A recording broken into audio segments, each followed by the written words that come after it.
Hello and welcome back to the Squash Bagel. So it's that time of year again where I take you through rackets that I've tried out throughout this year, and as usual I will explain what it is that I liked about each of them, what it is that I disliked about each of them, and once again if you stick around to the end of the video I'll let you know about the rackets which I would love to try out next year. If you haven't seen my previous video, I will leave a link in the description or can be found right up here. Timestamps for each of the rackets that will be discussed in this video will be found below. Without further ado, let's go. Racket number 1 is the Dunlop Sonic Core Revelation 125. I did a full review earlier this year, which can be found right up here, also in the description box. But basically, a quick overview of the racket will be that it is used by Tecnifibre as well as Nur Al-Tayeb. Comes in about a weight of 125 grams. I can't remember the all-in weight, but as I said, watch the full review that I did on the racket. It is a teardrop shaped racket. Interesting thing specifically about this racket, it comes with an extra head light balance. So obviously in terms of weight distribution, a lot more of the weight is distributed towards the handle of the racket. What it is that I liked about it, obviously if you looked at it, if you've seen it in person, it's a really beautiful looking racket. It's got a really large head size, 500 square centimeters, which delivers a lot of power, especially at that weight. I think overall weight as well as the balance of the racket makes it very maneuverable. As I said, it is extra head light and also it comes in 125 grams. So overall it's a really maneuverable racket. It comes with a premium string, which is the Dunlop Iconic Pro AF, which is the top of the range string, which is used by most of your Dunlop sponsored players. I think with regards to one of the bigger benefits that you do have, especially when it comes to using Dunlop rackets, they always come with this dampener, but I really felt that there is little to no vibration on this racket itself, with or without the dampener itself. What it is that I did not like about the racket, I think it really challenges your technique, especially when it comes to discipline. It being extra headlight means that you might be a little bit more prone to hacking your way out of trouble, and I think for someone who does not struggle to generate a lot of power, I may have tended to overhit some of the shots where you needed to actually be looking for the correct weight distribution of the ball, or at least the amount of control that you can apply. So definitely with the fact that it's swayed more towards a power player, or you can generate a lot of power, sometimes you might be one of those who lacks a little bit of discipline, which I found in myself, and obviously not look for the control aspect which it can provide. Once again, obviously that comes down to technique and discipline. I think it will suit a lot of players with a smaller frame, in my opinion. So if you're a bigger player, or I think if you don't struggle to generate power, as I mentioned, probably not the racket for you unless you really don't mind hacking your way out of trouble. I think that you might have to string it at a higher tension if it is that you want to get your control dialed in. As I said, it definitely leans towards more the power side. What is actually scary enough, there's a 135 version of this which even provides a little bit more power, so which is actually quite scary. But obviously with the higher weight being 135 gram racket, you probably find that you will find maybe a bit better consistency with your shots when you play with that racket. So I think at the 125 gram, with the fact that it is extra headlight, I did struggle with consistency, and that's why I did not enjoy the racket as much. But all in all, great racket. Racket number 2, the Head Radical 135X. Once again, I did a detailed review of the racket earlier in the year, which can be found right up here. And basically a quick overview of the 135X. It is head spin basically on a hybrid racket. If you look at the Head Radical 135 as well as the 120 Slimbody compared to the 135X, and also your normal 135 actually, this racket has a bit of a different shape to the other traditional shape rackets. As I said, it is head's take on the hybrid racket. Compared to other radicals in this range, the racket basically has a head size of 490 square centimeters, and I think the other ones are slightly smaller. So this is your biggest head radical that you can get. I think it's a great racket for players who basically need a balance regarding the pros of a teardrop racket as well as a traditional shape racket. So it sort of fits right in the middle between what you would have as their traditional frame rackets as well as their teardrop shape rackets. What it is that I liked about this racket, obviously the larger head size makes it a little bit more forgiving compared to some of the smaller versions of it. There is a slight lean towards a traditional shape, which also provides a little bit more accuracy. That's what you do get with a traditional shape racket compared to your teardrop shape rackets. And I think it is a great racket for those who are torn between a traditional shape racket versus a teardrop shape racket, because it gives you the best of both worlds. And I think if there is a player, as I did mention in the full review, which you make your transition from traditional to teardrop or from teardrop to traditional, this is probably a good racket to have as an in-between. In fact, it's still one that I have lying around in the house because I definitely obviously switch between traditional and teardrop shapes quite a lot. So sometimes before making the move, especially if I pick up a new racket and I don't feel too comfortable, I'll go switch over to the 135X, sort of ease my way into sort of the larger features or smaller features depending which way you're going, and transition back into a traditional frame or a teardrop shaped racket. One of the benefits of a head racket is that it is remarkably durable. I've hit that racket so many times against the wall and there's not even a scratch or dent on it. So that's one of the pros and one of the things I do like about head rackets in general. What is that I disliked about it? Once again, as I said, it's more of a racket that I would use to say people will be comfortable if they're looking for, I guess, the best of both worlds. So sometimes it will not live on both ends, which is understandable. It is a hybrid shape racket. But what it is that I did not like about the racket is that I found that the idea behind it is really good. But with respect to this specific racket or this specific hybrid shape racket, it is rather clunky in terms of the construction of the racket. It sort of has a very boxy shape. That is obviously a given since it's not one of the Slimbody variants, and I think that's one of the things with head rackets. If it's not a Slimbody version, the rest of the rackets can seem a little bit chunky. At the end of the day, it's not going to win any awards or sort of do you any favors with regards to how it looks. It's not exactly the most aesthetic looking racket at the end of the day. So obviously there's a little bit of downgrade points when it comes to appearance, but they've obviously done well with the color cosmetics, it fitting in with the older Radical Rage. At the end of the day, because of the fact that it's head's new take on a hybrid shape, it is sort of awkward. I think that's probably the best definition of it. At 135 grams and it not being a slim body version, it's not the most maneuverable racket up there, so it really will test your racket preparation. So if you're a late prepper, at the end of the day, probably stay away from this racket unless you are willing to rather let the ball go past and obviously hit the ball from the back of the court. I think the fact that it's not maneuverable is obviously due to the fact that it has obviously a heavier frame weight as well as the fact that it is quite a chunky racket. At the end of the day, it's not for everyone, so if you had to get this racket, I would say it's one that you have to keep. Probably don't get too many. As I said, it is beneficial for obviously making transitions, but it's not something that you're going to get rid of very quickly if you need to try sell it because of some of the other downsides that I have mentioned. But at the end of the day, really good racket. I still have one lying around at the end in the house. My wife does use it. She's a lot more of a social player, so at the end of the day, I can keep it around the house. Racket number 3 is the Suprem NG 130. So this is a racket that was actually released in 2012. They do not make it any more of them, unfortunately. Quick overview, as I said, this version came out in 2012 and they are extremely hard to find because of that. It's probably one of, at least in my opinion, Tecnifibre's best rackets ever made. Because of the fact that I can't really find many of these, I rarely took it out.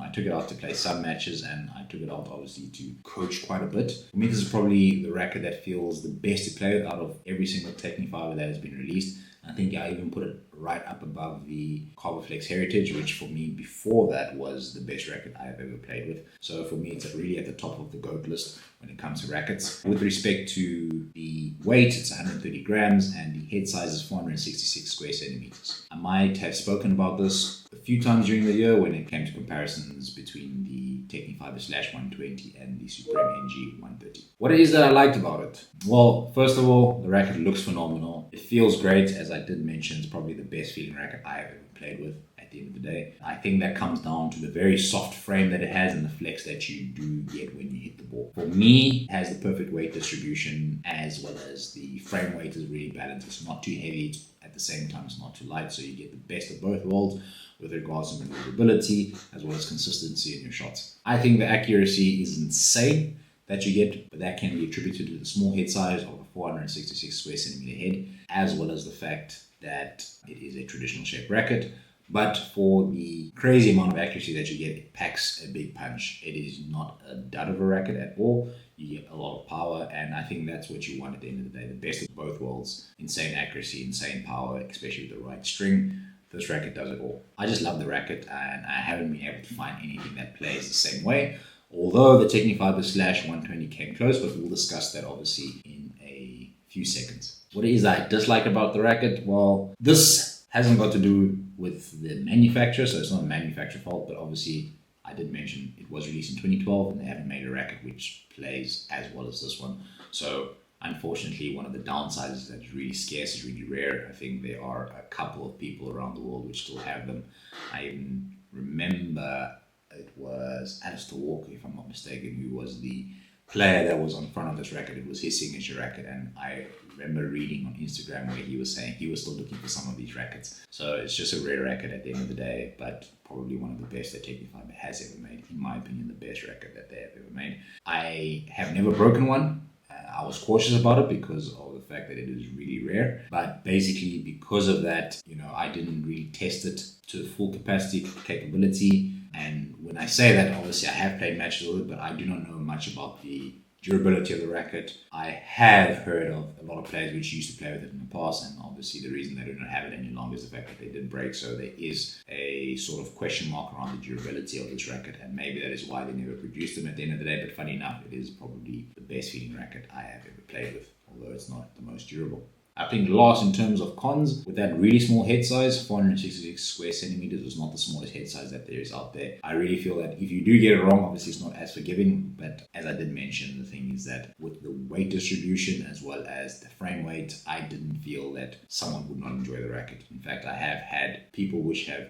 hit with the racket and they've thoroughly enjoyed it as well. So I don't think it was a really hard racket to sort of pick up, but I do understand that some people might not be used to such a small head size, and that can be sort of a con to the general public. But for most players, I think they really did enjoy playing with the racket. Racket number 4 is the Tecnifibre Airhsaft NS. I did not do a review on this racket. I think this was obviously in the peak time of me being busy with regards to preparation for tournaments and stuff like that. But with regards to that, just a quick overview. It's a 125 gram racket with a 500 square centimeter head size. It is slightly different from the normal 125 Airhsaft, which was the Mohammed Al-Shabaigi Airhsaft. The difference comes in the handle. It has a much thinner handle compared to the normal 125 Airhsaft, which obviously makes it head heavy. I never actually realized that it was a head heavy racket. Obviously I knew it had a narrow handle, but I didn't see the weight distribution until I think I came across the weight distribution on Squash Gear Review.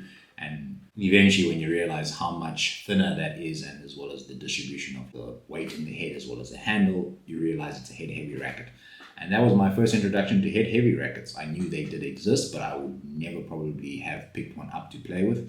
It's really nice. It's the signature racket of Noor Al-Shabini, and it's still actually used by Yusuf Soliman, Hani Al-Hamami, as well as Ran Al-Arabi from Egypt. So even though these are sponsored players by Tecnifibre and they do have the availability and the opportunity to upgrade to the X-Tops for free, they're still sticking with the Airhsaft NS. So it's a phenomenal racket, and there is an NS version of the X-Top, but they really have stuck with this one. I know obviously it is a new cosmetic and everything, but the weight distribution is slightly different on the X-Top NS as well as the Airhsaft NS. What it is that I liked about the racket? Well, it took me a while to understand, as I said, why I felt more control, that I generated more control of the racket. And this obviously had to do with, I thought it had to do with the narrow handle, meaning that I can obviously grip and control the racket head a lot better, and probably has a small contribution to do with that. But also, it is a head heavy racket. And that is why I felt like I really got a lot of control out of this racket head. It is head heavy without being too obvious, which would be like the Sonic Core Revelation Pro, which is the Ali Farag racket. If you pick that up, you really notice that it's head heavy. I think the distribution is sort of, I won't say way off. They aren't similar, but you really do feel a lot more of the racket weight in the head of the Ali Farag Dunlop. At 125 grams, it's obviously very maneuverable. It also provides a lot of power without sacrificing control. Power coming from obviously whatever tension and string that you use, but also the 500 square centimeter head size. If you had asked me, as I said, to use a head heavy racket last year, I probably would have said no, but after using this, I was really thrilled. I really enjoyed it. I think out of the rackets that I am reviewing in this video, it's probably the racket that I use the most for the longest period of time. I do believe, as I said, the X-Top, there is an X-Top version of the NS, but the weight distribution is slightly different. In terms of things I still liked, in terms of, I think, with the head-heavy balance, I got a lot of consistency with the racket. I think that's where the racket shines, that consistency that you get in all areas of the court, taking the ball in short, on the volleys, in the back corners, in the mid-court. This is a genuinely good racket. I think it is the racket that I enjoyed the most, apart from the Suprem NG. I think I'll put it up there as the racket that I enjoyed the most throughout this year. In my opinion, this is probably Tecnifibre's best teardrop shaped racket after the Heritage. At least in my opinion, the Heritage is obviously a bit different. They play very differently, but this one actually ticked a lot of boxes, and I do understand why some of the pros are still keeping their Airhsaft NS compared to moving on to the other variations that are out there. What I disliked about it, I can't seem to find a fault with this racket, to be honest. And probably I should have stuck with this racket That's quite difficult. Obviously, one, the curiosity bug, but two, in order for me to review rackets, I will need to sell the ones that I'm currently using, obviously, to bring down the price of the new ones that I do get. So this is probably a racket that I should have stuck with, and obviously I'm not complaining about it, but it is the racket probably out of the ones that I reviewed here today that I would say is probably the racket you could still get. It's still available and probably would be one of the favorites that I would mention and suggest. Racket number 5 is the Karakal Raw Pro 2.0. You can check out the full review of this racket that I did earlier this year. So if you had watched the previous video that I did last year, this was one of the rackets that I mentioned at the end of the video that I would love to try in 2023. And lo and behold, I was fortunate enough to get the opportunity to try it. They came into South Africa. There was a very limited batch or really limited number of rackets of these rackets that came into the country. When they came and got rid of the Airhsaft NS and actually opted to go look and try these ones out. So just a quick overview. Obviously, this is a racket that is used by Joel Macon. I don't know of any other, let's say, top 30, top 40, top 50 pros that are using the Joel Macon Karakal Raw Pro 2.0. This one sports a smaller head size of 480 square centimeters, which is probably one of your smaller heads that you'll get on a teardrop shaped racket. But with that smaller head, you are obviously getting a lot more control. The smaller head size definitely will contribute to a lighter frame. So we've got a frame weight of 120 grams. And I think if Tecnifibre had to have a 120 gram teardrop shaped racket, this would be it. It's probably one of your best alternatives to a Tecnifibre, especially if you're looking for something lighter. What it is that I liked about it is that I think it will be hard to pick between this and the Tecnifibre Airhsaft regarding which one gave better control. This one also delivers on the control aspect, although it is not head heavy. As I said, that smaller head size definitely delivers a little bit more control, and you can obviously be pinpoint with your shots if you do get your swing and your timing correct. The accuracy is phenomenal. I think it is very maneuverable, probably your most maneuverable racket out of the lot that I'm reviewing today. It looks great in terms of color scheme. You can obviously put on different grips, but the color is actually quite nice. It's not something that's too striking. It blends in, and it can be universal with whatever bag that is that you do have. I like the fact that it's rather unique and not so common. As I said, not so many players are using it, but I think that has more to do with Karakal marketing, because I think if this racket had to get into more players' hands, they'd actually enjoy it quite a lot. Even though it has a light frame, it packs a lot of power. I actually only tested it with the factory strings. Obviously, restringing it at a lower tension delivers a lot more power. I believe Joel Macon strings at about, if I'm not mistaken, the last thing that I read was around 23 or 22 pounds, and he does not struggle to generate power at the end of the day. The factory tension is probably a bit higher, and I was still able to generate a lot of power with the racket frame. I would say that these seem rather durable, although I didn't have it for a very long period of time. Obviously, with coaching as well as playing, I did hit the racket a couple of times against the wall,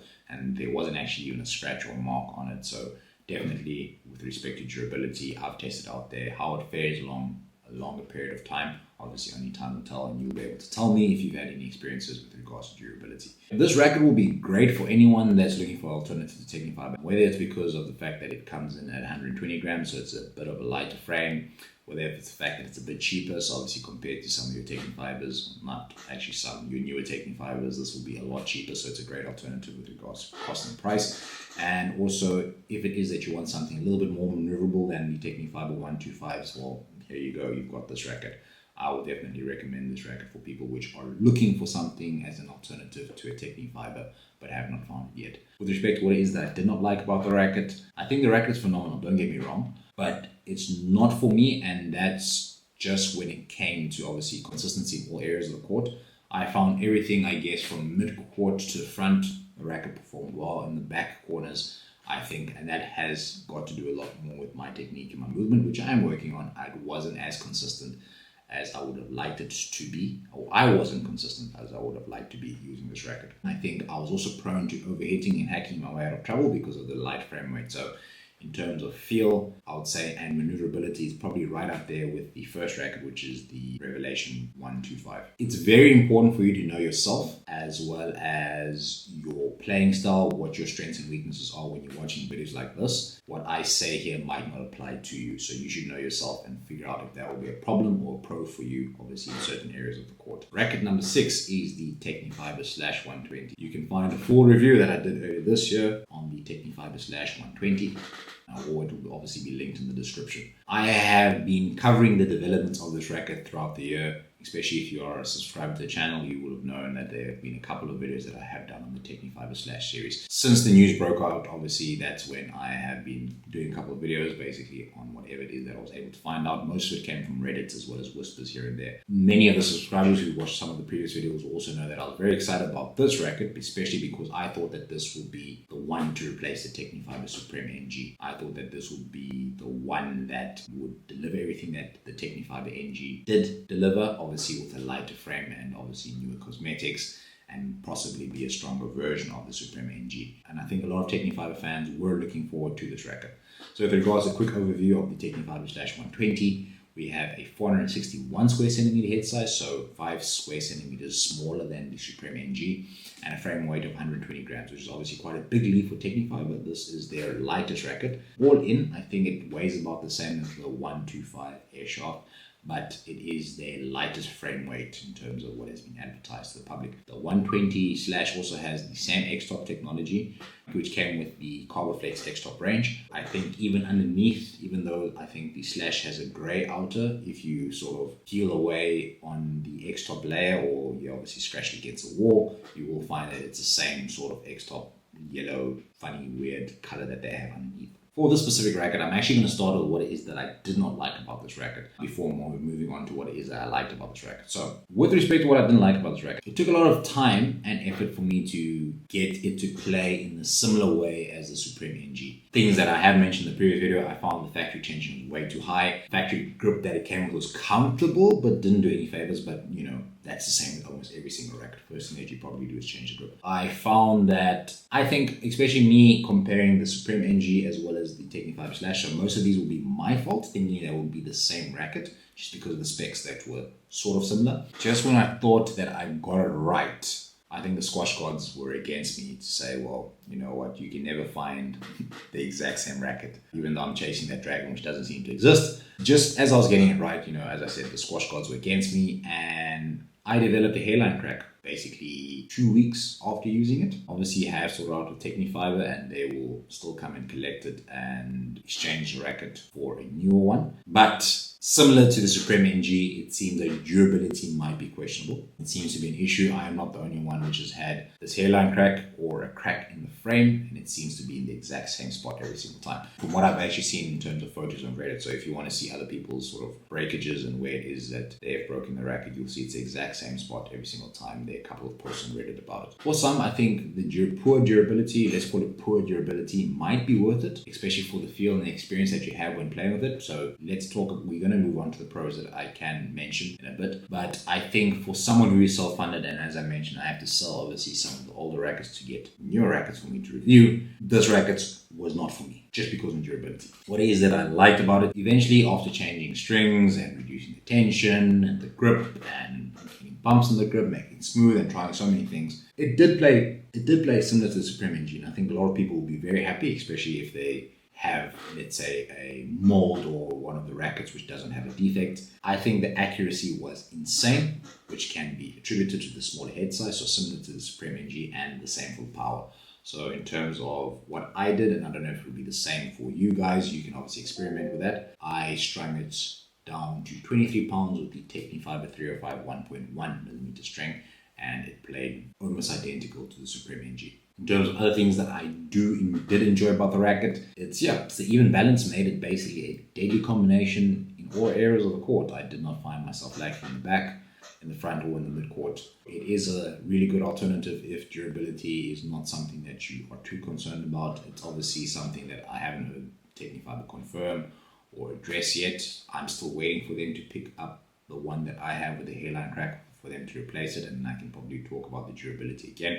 But as it stands at the moment, I'm not too sure, and it's obviously something that I cannot risk at this moment. Okay, last but not least, the Head Speed 135 Slimbody. And this is the older version that I do have, which is the white and black cosmetic. So regarding a quick overview of the racket, this is my current racket that I'm playing with at the moment. I've been using for about 4 to 6 weeks now, somewhere around there. With respect to characteristics of the racket, it has a head size of 500 square centimeters. Although it is 135 grams, it comes in about 157 grams all in, which is somewhere around the same weight as the Tecnifibre Airhsaft 125, the normal one, the one that my ultra bagel used to play with. What is that I like about this? So one of the big contributing factors that I mentioned before with respect to using head is the extreme durability. So obviously going from the Slash, which I found was fragile, hairline crack after 2 weeks. First thing I moved towards was something that's really durable, and amongst the rackets that I have tested for a very extensive period of time, the most durable rackets that I have ever had have been head rackets. Another positive for this, and it's also just something as a quick overview and characteristic, I'm using the fan pattern setup, which allows me to sort of get a lot more control without sacrificing the power that comes with a 500 square centimeters head size. Out of box, it's very head light, but straight into with a fan pattern, as well as the fact that I'm using a 1.3 millimeter head string, it has allowed me to make the weight distribution even. I haven't played with it too long, obviously in the head but light balance. I'm trying out the fan pattern, so obviously using a cheaper string, a 1.3 millimeter string. Enjoying the control, enjoying the durability of the string as well, but it has made the racket evenly distributed, which is perfect for me at the moment. Phenomenally durable, no issues, no concerns. Obviously in difficult matches and situations, I've hit the racket against the wall and not even a scratch or mark. With the fact that it's a heavier frame, 135, but it is a Slimbody version, so it isn't actually too heavy. I found consistency on all areas of the court as well, which is something that I'm looking for, obviously, in terms of trying to be an all-round player. And I think it ticks many boxes because it's so versatile. So it is very maneuverable. It provides me, at least I hit the ball a little bit consistently in all areas of the court. And the fact that I think in summer at the moment, which is summer for me, so obviously the fan pattern is really great when the ball's super bouncy. And I think that if I'm lacking for power, I can either reduce the tension or bring it back down to a straight stringing pattern when it comes down to winter. So I'm really happy with the versatility that I'm getting with the racket. In terms of things that I do not like about the racket, with a 135 gram weight, even though, as I did say, it is around the same as the Airhsaft, it does feel slightly different, so that's just weight. But with respect to how it plays in the air, I do not think it's the most maneuverable racket. But, as I said, I know with respect to maneuverability, it's racket preparation, which is something I'm working on with my coach. I think it isn't as maneuverable as some other rackets like the 120s, but at the same time, though, you are able to pick your shots that you should obviously, let's say, go at in the air. It's not as heavy as the 135X, or I guess some of the heavier rackets that I tried maybe previously beforehand from the previous video that I did mention. So it's not the most maneuverable, but it's not going to restrict your maneuverability, especially if you've got good racket preparation and obviously you have your technique nailed down. And at the moment, that's probably the only fault I can currently give. I am working on my racket prep. So I think as things develop and I keep on using the racket, I can probably do a full detailed review on the racket in the future.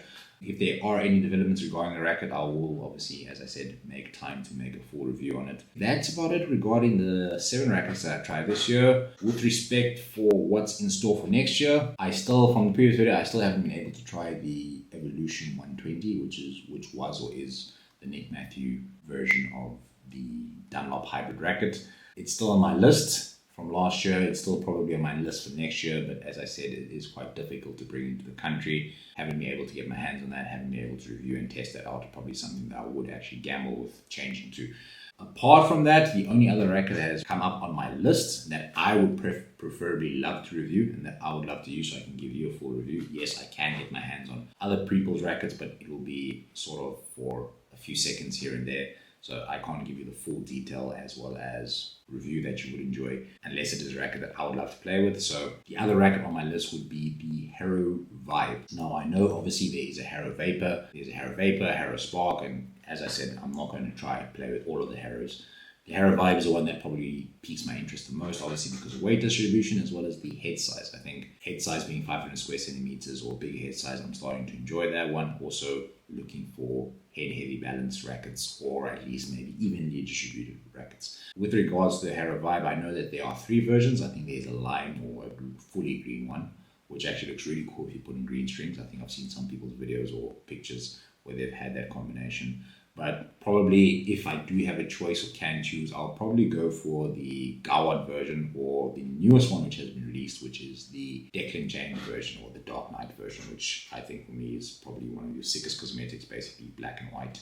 I think with a black string or white string or whatever it is that you're going to put in there, it's going to look phenomenal. Those are the 2 that are on my list as of now. I'm sure that will change as time goes on throughout the year. But yeah, that's about it regarding rackets for 2023. And apart from the Harrow Vibe, I said I would not be willing to promise you anything as of yet. I think we'll develop. No concrete plans as of yet with regards to what new rackets will be coming out there. So hopefully if there are some new rackets that are released and are available and are brought to South Africa, we can obviously think about trying to review those type of rackets and seeing, and also has to obviously pique my interest and probably suit what it is that I would like to play with. But as I said, I will also continue to reach out to distributors within South Africa to see if they do have demos or something that I can review, so I can give you a little bit more feedback. But it is difficult, especially if you don't have your own store, or if some of the distributors would only want you to strictly focus on their rackets if they want to give you a demo. So I have had those situations. So obviously did not opt for that because I don't want to just particularly focus on the one brand. But yeah, if I don't see you for the rest of 2023, I hope you have a great Christmas